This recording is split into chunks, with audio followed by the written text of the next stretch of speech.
Welcome friends in the next lecture. तो पिछले lecture में हम लोगों ने क्या किया था कि आपको प्लेलिस्ट में पता चल जाएगा, ठीक है। प्लेलिस्ट जाके चेकआउट कर लीजिए, लेक्चर्स वहाँ पे अपडेट हुए हैं। आज के लेक्चर में हम लोग पढ़ेंगे एप्स और एप्सिलॉन डिस्टेंस का टॉपिक, ठीक। कि एक्चुअली एप्स क्या है, एप्सिलॉन डिस्टेंस क्या है, इसको हम यहाँ पे समझेंगे। Okay, so what is apse, written, ठीक। राइट करिए यहाँ पे एप्स की डेफिनेशन, ठीक है। मैं यहाँ पे लिखा रहा हूँ डेफिनेशन। तो छोटे से आप हम यहाँ पे डेफिनेशन लिखेंगे एप्स की, फिर छोटी से हम डेफिनेशन एप्सिलॉन डिस्टेंस की लिखेंगे, और फिर हम आगे बात करेंगे कि इसके बारे में और क्या हमें यहाँ पे पढ़ना है। ओके, तो सबसे पहले मैं यहाँ पे डेफिनेशन लिखवा रहा हूँ, फिर आपको यहाँ पे एक्सप्लेन करूँगा।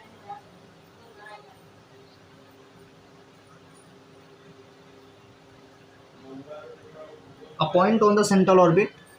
एप्स एक सेंट्रल ऑर्बिट पे एक पॉइंट होता है। एप्स का मतलब होता है कि जो सेंट्रल ऑर्बिट जो भी दे रखा होगा उस पर एक पॉइंट एप्स को डिनोट करेगा, लेकिन कंडीशन है, okay. Where length of radius vector, where length of radius vector is maximum और minimum, ठीक, is called apps.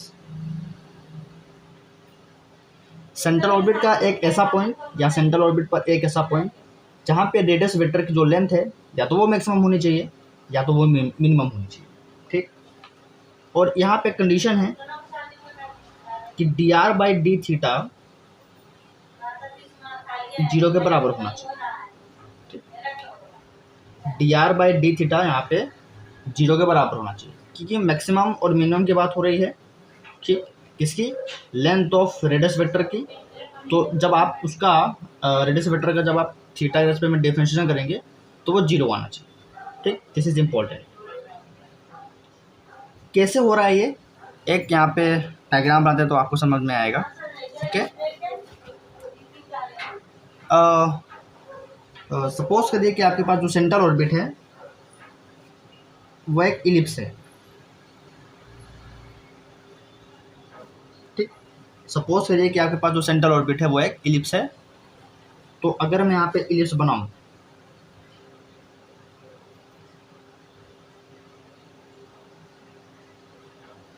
This is ellipse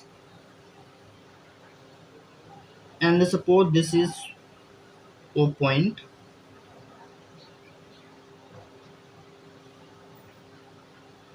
ठीक। अगर आप अब ये जो इलिप्स है, ये वाली पूरी की पूरी जो ये मैंने एक ऑर्बिट बनाई है which is ellipse, this is your central orbit, यानी जो सेंट्रल ऑर्बिट है वो मैंने अभी क्या ले ली है, इलिप्स ही ले ली है, ठीक। And suppose this is O, ठीक। दिस इज पॉइंट O या ओरिजिन, जो भी आप मान लीजिए, ओके। अब आप ये बताओ कि ओरिजिन से जो डिस्टेंस होगी यहाँ पे किसी भी पॉइंट पे, ठीक, that is your position vector, radius vector, जो भी आप बोल सकते हैं उसको, कहाँ पे मैक्सिमम और मिनिमम हो। तो अगर आप यहाँ से यहाँ तक जाएंगे तो ये आपको मैक्सिमम लेंथ मिलेगी, maximum length. Suppose this is a, तो एक तो इस पॉइंट पे मुझे मिल रहा है कि जो लेंथ ऑफ रेडियस वेक्टर होगी वो मैक्सिमम होगी, और सिमिलरली आप पीछे की तरफ जाओगे तो इधर भी आपको मैक्सिमम लेंथ मिलेगी, ठीक। तो यानी एक यहाँ पे मिल रही है, एक यहाँ पे मिल रही है, और मिनिमम भी मिल सकता है। मिनिमम कैसे मिलेगा? मिनिमम एक तो यहाँ पे मिल रहा है which is minor axis, suppose this is B and suppose this is B. तो इलिप्स पे 4 ऐसे पॉइंट है जहाँ पे लेंथ ऑफ रेडियस वेक्टर या तो मैक्सिमम हो रहा है तो मिनिमम हो रहा है। तो 2 पॉइंट पे मैक्सिमम हो रहा है, 2 पॉइंट में मिनिमम हो रहा है। मतलब ये वाली जो लेंथ है यहाँ से लेके यहाँ तक, इस केस में मैक्सिमम है, और ये वाली लेंथ यहाँ से लेके यहाँ तक मिनिमम है। तो ये जो पॉइंट्स मिल रहे हैं सेंट्रल ऑर्बिट पे, एक ये वाला पॉइंट, एक ये वाला पॉइंट, एक ये वाला पॉइंट, एक ये वाला पॉइंट, ये होते हैं एप्स। इन्हीं को कहेंगे हम apse, okay. These points are apse. I hope आपको यहाँ पे समझ में आया, क्योंकि यहाँ पे जो रेडियस वेक्टर है, let's suppose this is P, this is Q, this is R, this is S, तो OP यहाँ पे जो रेडियस वेक्टर है ये लेंथ मैक्सिमम है, OR यहाँ पे जो रेडियस वेक्टर है ये लेंथ मैक्सिमम है, OQ जो रेडियस वेक्टर है ये लेंथ मिनिमम है, एंड दिस इज मिनिमम। तो हमें क्या करना था इसमें, हमें करना था कि ऐसा पॉइंट आपको सेंट्रल ऑर्बिट पे लेना है जहाँ पे रेडियस वेक्टर की जो लेंथ है वो या तो मैक्सिमम होनी चाहिए या तो मिनिमम होनी चाहिए। ओके, चलो आपको ये तो समझ में आ गया होगा। अब अगर आप ये लेंथ देखोगे तो जो ये लेंथ आएगी वो इस लेंथ से छोटी होगी। ठीक, इस लेंथ से ये जो मेजर एक्सिस है जिसको आप ए बोलते हैं, इस लेंथ से छोटी होगी। कौन सी लेंथ? ये वाली लेंथ। जैसे सपोज दिस इज एम, तो O M length will be always less than O P. और ये सबसे मिनिमम तो है नहीं, सबसे मिनिमम कौन सी है? ये वाली है। तो हमें सबसे मिनिमम और मैक्सिमम को यहाँ पे नोटिस करना है। ठीक, जहाँ पे length of radius vector maximum और मिनिमम होगी वही आपका एप्स होगा। दूसरा, अगर मैं सर्कल ले लेता हूँ,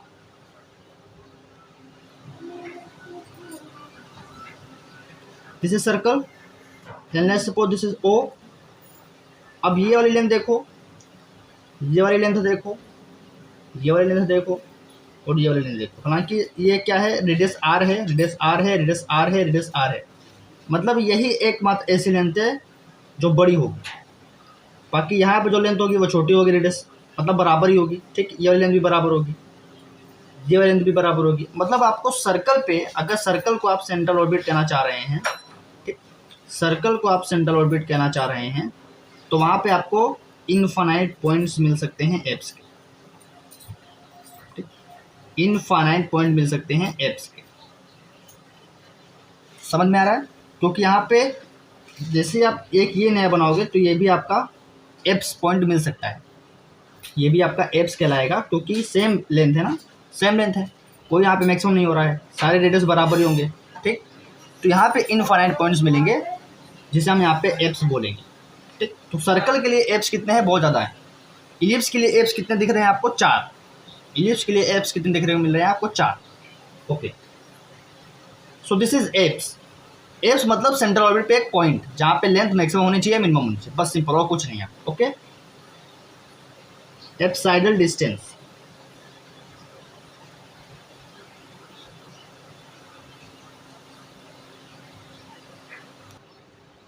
What is apsidal distance? This is the distance of apse from center of force.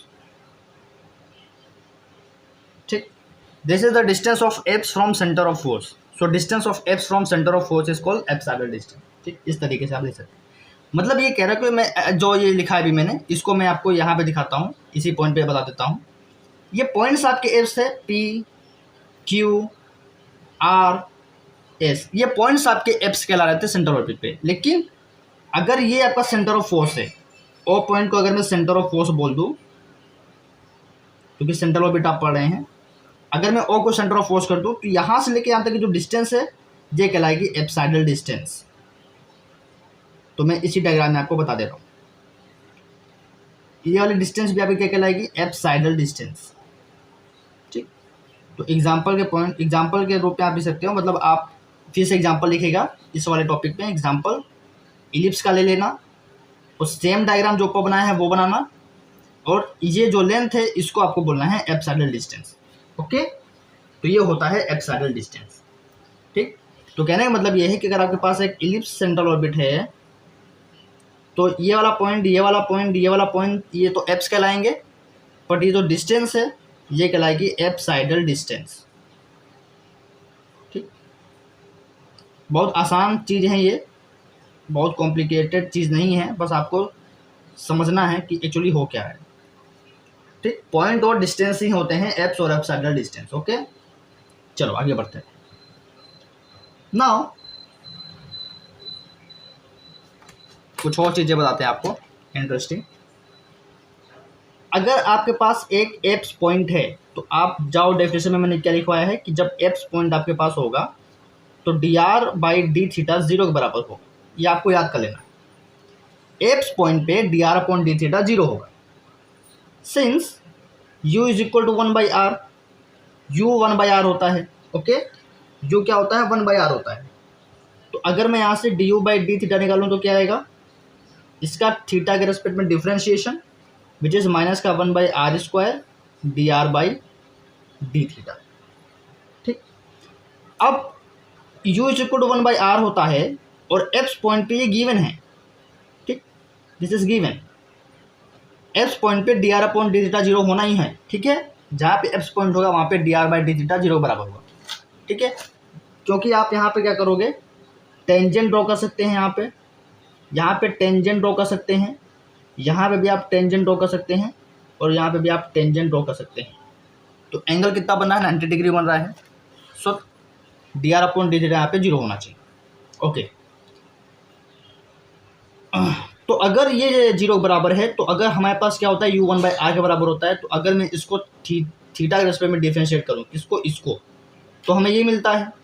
और अगर मैं dr upon dr upon d theta की वैल्यू 0 यहाँ पे सब्स्टिट्यूट करता हूँ तो मुझे du बाई डी थीटा भी क्या मिल जाएगा? 0 मिल जाएगा।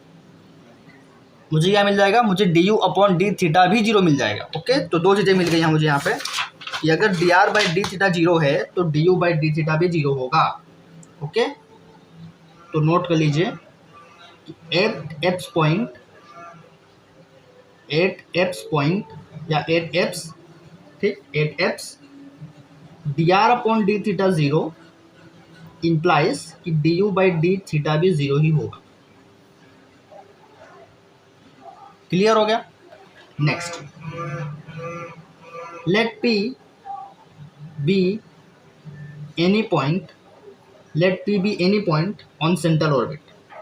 लेट कर लेते हैं कि सेंट्रल ऑर्बिट पे p कोई एक पॉइंट है, कोई भी पॉइंट आप ले सकते हैं, तो मैंने p ले लिया। Let tangent at point p makes an angle phi with radius vector. समझ में आ रहा है? ओके, समझ में आ रहा है कि अगर आप सेंट्रल ऑर्बिट पे कोई एक पॉइंट p ले लो और p पे आप टेंजेंट ड्रॉ करो और वो टेंजेंट कुछ एंगल यहाँ पे रेडियस वेक्टर के साथ फाई बना रहा है। ठीक, टेंजेंट कुछ एंगल आपका रेडियस वेक्टर फाई के साथ रेडियस वेक्टर के साथ फाई बना रहा है। मान लीजिए सेंटर ऑर्बिट मैंने कुछ इस टाइप का ले लिया, एलिप्स ले लिया, this is centre of force, this is your radius vector p। अच्छे से बनाते हैं, इलिप्स लिया,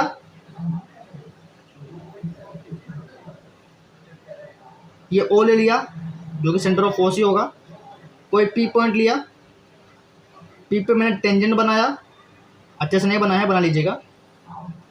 अब ये टेंजेंट आपका ये रेडियस वेक्टर R है, इससे क्या एंगल बना रहा है? फाई बना रहा है। ठीक है, ऐसा कुछ कैसे, इससे क्या एंगल बना रहा है? फाई बना रहा है, दिख रहा है आपको? ओके, देन मैंने आपको पिछले प्रीवियस लेक्चर में बताया था कि डिफरेंशियल कैलकुलस जब आप पढ़ते हैं तो वहाँ पे आपको tan फाई बताया जाता है कि r d theta by D R के बराबर होता है। tan phi is equal to r d theta upon D R. इसको मैं इस तरीके से भी लिख सकता हूँ कि r upon D R by d theta. ठीक, एंड सपोज अगर ये p पॉइंट क्या हो जाए? एप्स पॉइंट हो जाए। ठीक, अभी तो ये फिलहाल एप्स पॉइंट नहीं है एलिप्स के लिए, ले सपोज ये वाला p पॉइंट यहाँ पे आ जाए। ठीक, तो उसके लिए क्या हो जाएगा? dr अपॉन डी थीटा 0 हो जाएगा। ठीक, if p becomes apse point, if p becomes apse point, ठीक, for an ellipse,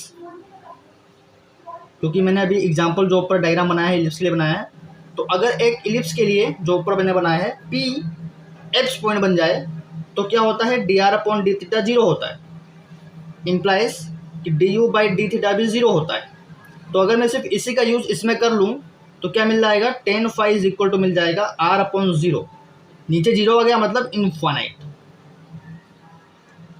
नीचे जीरो आ गया मतलब infinite.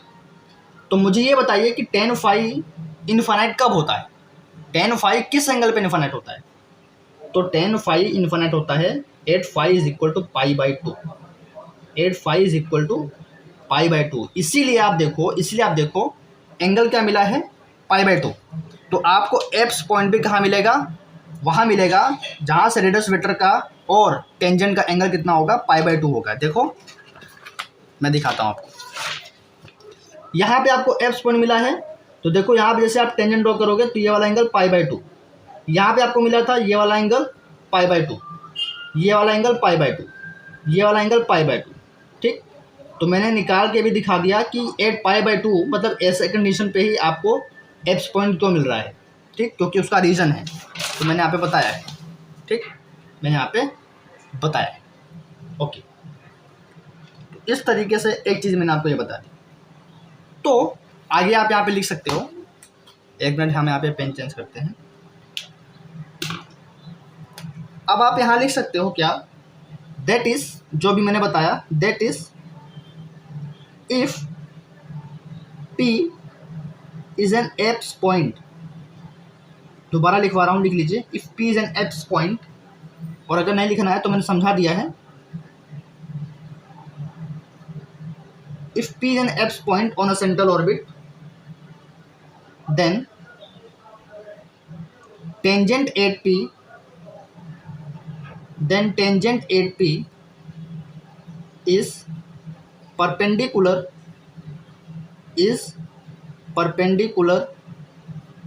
to the radius vector, perpendicular to the radius vector, ठीक। अगर जनरल आप कोई पॉइंट P लोगे, ठीक है, अदर देन एप्स पॉइंट, तो कुछ ना कुछ तो एंगल बनेगा, वो पाई बाई टू तो नहीं बनेगा, लेकिन अगर वो एप्स पॉइंट है तो एंगल कितना बनेगा, पाई बाई टू बनेगा, और टेंजेंट उस पॉइंट पे रेडियस वेक्टर के क्या होना चाहिए, परपेंडिकुलर होगा, ठीक, that is phi is equal to pi by two. Okay, so P क्या होता है, आर साइन फाई के बराबर होता है, P is equal to R sine phi, relation पढ़ा है आपने, ठीक, कब पढ़ा है, पेडल फॉर्म में, पेडल फॉर्म में आपने पढ़ा होगा, या पेडल कोऑर्डिनेट सिस्टम में पढ़ा होगा, ये मैंने पढ़ाया है। P is equal to R sine phi होता है, तो P इज इक्वल टू, अगर आर साइन फाई की जगह में पाई बाई टू पुट कर दो, तो साइन पाई बाई टू मतलब साइन 90, साइन 0 0 होता है, साइन 90 1 होता है, तो यहाँ से P आर के बराबर आ जाएगा, मतलब आर जो आपका पोजीशन वेक्टर है वो P के बराबर आ जाएगा। ओके, सो चूंकि अगर आप इलिप्स का केस देख लो, ठीक है, इलिप्स का केस देखो, तो इलिप्स के केस में एंगल क्या बन रहा है, पाई बाई टू बन रहा है, क्योंकि पाई बाई टू पे आपको क्या मिल रहा है, एप्स पॉइंट मिल रहा है। तो इलिप्स के केस में, इन केस ऑफ इलिप्स, ठीक, इन केस ऑफ इलिप्स